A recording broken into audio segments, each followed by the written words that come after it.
అందరికీ నమస్కారం అండి. నేను గడ్డం రమేష్, తెలంగాణ ఫోక్ సింగర్. మా మిత్రుడు అన్న తెలుసు కదా వెంకట్రావు గారు హెచ్కే టీవీ అనే ఛానల్ని మరి పెట్టడం జరిగింది. చాలా మంది గాయకులకు లైవ్ ఇచ్చినటువంటి గొప్ప వ్యక్తి. సో ఇంకా ఛానల్ పెట్టి ఇంకా ఎవరైతే పాటలు పాడాలనుకుంటున్నారో వాళ్ళందరినీ కూడా వెలికి తీసే కార్యక్రమాన్ని తను ముందు పెట్టుకున్నాడు. కాబట్టి ఇంకా మీలో ఎవరైనా మంచి మంచి పాటలు పాడే వాళ్ళు ఉంటే అన్నకు అప్రోచ్ అండి. సో అన్న ఛానల్ మొత్తం సబ్స్క్రైబ్ చేసుకోండి. ఏంటి ఛానల్ పేరు అన్న చెప్పండి మీరు?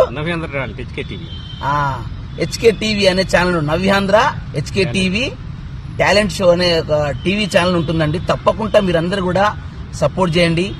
అన్నకు మీరంతా సపోర్ట్ గా ఉండాలని మనసారా కోరుకుంటూ, అత్త కొడుక ముద్ర మారెల్లయ్య మేకలేడా మంద పెట్టినావు రెల్లయ్య, ఆ పాల కొడిసా చెట్ల కింద నా మంద పండుకోని నే మరే తాంది మల్లమ్మ పండుకోని నే మరే